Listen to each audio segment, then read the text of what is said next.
Hello, everyone. Welcome to this episode of my podcast. This week, I'm going to do slightly different than what I've been doing in the previous weeks. In the previous weeks, I've been reflecting on specific topics about my building journey. This week, I want to go back to something that I did in the first episode, just talking about my building with what I'm doing, what I'm building, and more on the detail side. That's also some of the inspiration that I got to start this podcast. So going back to the roots in that case. Yeah. So the last few days and weeks, I've been working on GrowthBoard. So GrowthBoard is a platform to help SaaS companies to measure and optimize their marketing efforts.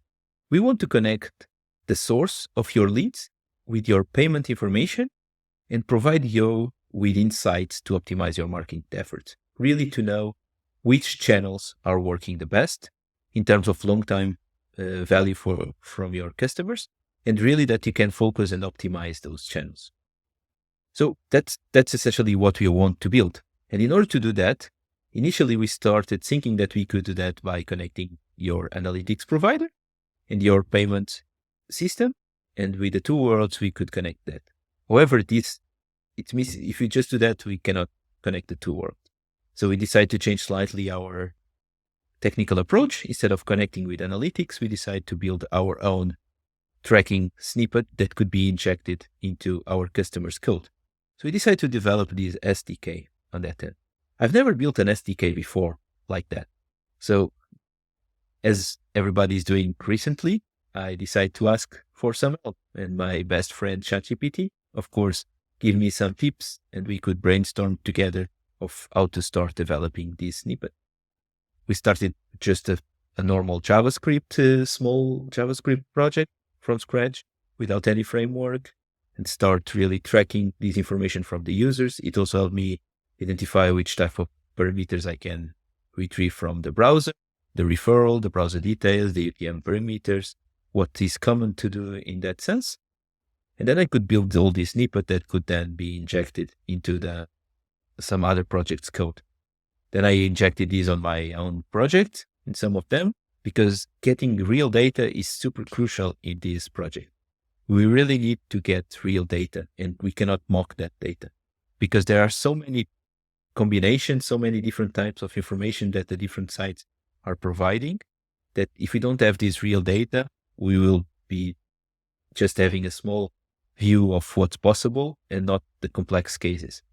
So that's why I want to integrate as fast as possible with real projects instead of generating mock data on my database. So with this snippet in the first version already working and providing this data, the way we are doing is also to connect our SDK of our main app.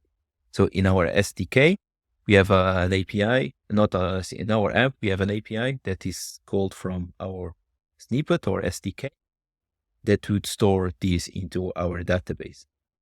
That's one of the things that I've changed from my normal habitudes in this project is to the database itself. In this case, I decided to use Supabase. I've been using Firebase for mostly all my projects, especially Virtually. I built Virtually completely on top of Firebase, and I could not have done it without Firebase because of the real-timeness that it's possible with Firebase. Firebase is really great. I love it. But in this project, I could not use it. I need some more structured information. I need to aggregate and make complex queries on the database. And Firebase is the worst to make complex queries. For example, on Virtually, if we want to create complex queries, we need to send all the data to BigQuery, structure it, and then we could make these queries. For example, all the reports and all the extracted data is done on top of BigQuery on Virtually, but there's a latency there. So we could not use this mechanism on GrowthBoard for sure. So I needed a structured database. I thought about using, for example, just a pure Postgre database, hosted somewhere, SQLite, or for example, even MongoDB. Even if it's a NoSQL database, you can still make some interesting queries and aggregations on top of MongoDB. However, after talking with some people, I decided to give a try to Supabase, which also has the real-timeness if needed, but it's a structured database. So in that case, it's very good for what we need to do. However, their JavaScript SDK doesn't allow you to make very complex queries on top of your database. But on the other side, you can create, for example, RPC functions or create views on top of your database and use them and query them from your code. And that's more than enough to achieve what you want. And so far, I've been able to really do everything that I needed in terms of queries on top of Supabase. So I'm quite happy with this platform. I just need to try out more and see at long term, but I'm confident that this will be super good for this project. Just one caveat: if you don't work on your project every week, they might pause if you are using the free version. It happened for me in the beginning because we decided to stop the building part in the beginning and just do some research interviews. So I've been more than 1 week without going to the dashboard and connecting to the Supabase project. So it paused. But other than that, I think it's really nice. We might need to upgrade to the paid version once we start really being in production. But so far, it's working with the free version, and I think the capabilities are really good. In terms of the dashboard side itself, this time I decided to go back to Mark's ShipFast boilerplate because I purchased that and used that back in October in one of my projects. But then I decided to try out more or to focus more on ShadCN component, and ShipFast is coming with DaisyUI.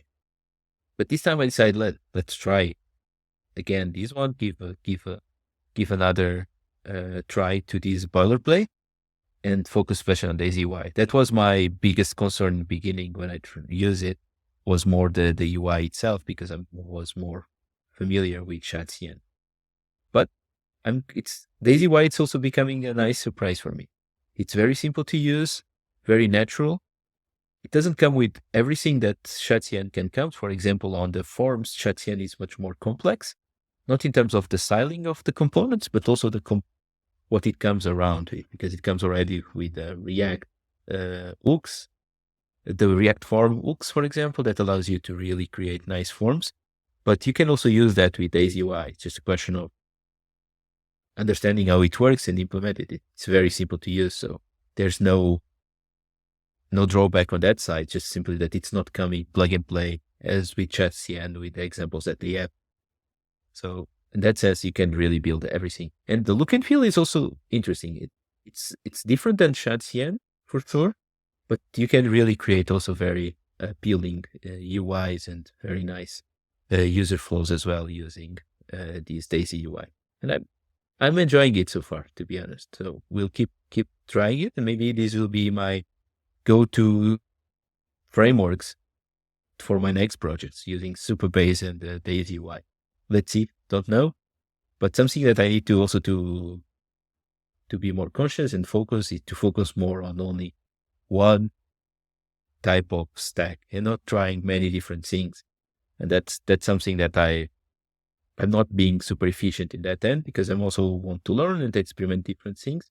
That's why I'm trying many different projects whenever I do a new one. So, but maybe I should stick to just one and be focused only on building and business and product and not so much on my own learnings and experimentation. So, but I think all indie hackers go through that phase now and then. So I don't think that I'm the only one, but it's something that I need to be more conscious about because it's been a while that I've been trying many different products, and I need to be more efficient on that end for sure.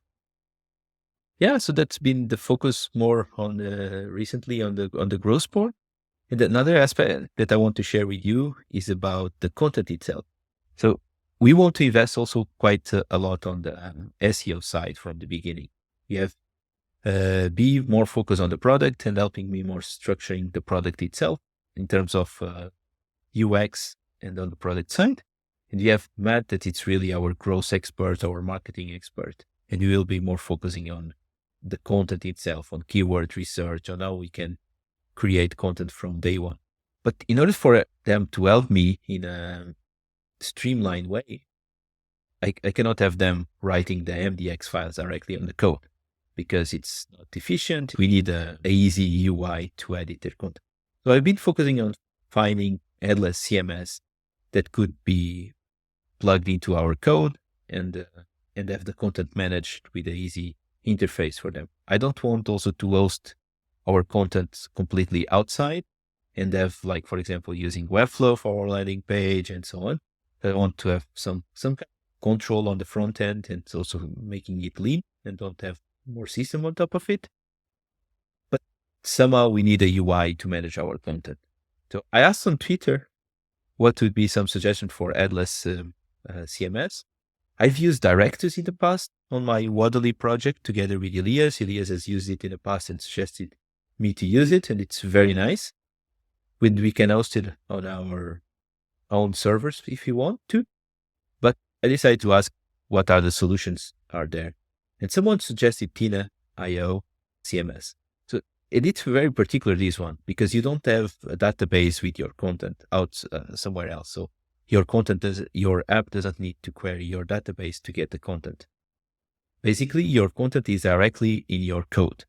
So the Tina UI allows you to edit your content directly on your code and on your repo. So if you're on local mode, it directly stores on your file system. And if you are on the cloud, it stores in Tina Cloud while you are editing it. But then once you save it, it will create a new commit on your GitHub repo. And then a deployment is started because there's a new commit on your own branch. So I find this very interesting and perfect for our use case. So I want to have the content on the code because it's much easier to manage and also much faster because it can be built directly in the code and server side if you want to, and no latency on the database request, for example. So in this case, it's being super nice and simple to use, especially. It's very easy to integrate. There have plugins to integrate directly on Next.js, so you can go straight with that. And very easy to do. You can define your own collections. You can even edit live the content on your page. So they have some mechanism that you can edit directly your content, any part of the content of your app, because they can save not only markdown files, but they can also save JSON files. So if you have some configuration for your files, for your content that you want to specify for a landing page, for a different component, it seems very rich and I'm going to explore it more and more, but it's already working and they can start editing the content on their end. Yeah, that has been the three main aspects that I've been focusing the last week on Grooveboard, working on the SDK and the snippet part, working on the dashboard to get some value already from the events that I'm tracking on my own website. And on the other side, integrating with Tina CMS so that BNMAD can help me with the content. I hope you enjoyed this episode, slightly different than what I'm used to, but it goes back to the inspiration that I got from Arvid solo podcasts on Fridays and also Tiago's Wannabe Entrepreneur podcast. I really like talking also about these technical aspects and share some aspects of why I'm doing this or why I choose this technology or other. So hope you like it as well, but feel free to provide me any comment. And I'm looking forward to hear what you think about this Grooveboard project. And if you want to be a beta tester, or not beta tester, but a beta customer and integrate it in your code and start getting some more useful information about the different channels that you have for your platforms, let me know. Happy to onboard you on this project and looking forward to all your feedback. Until next week, have a good one, everybody.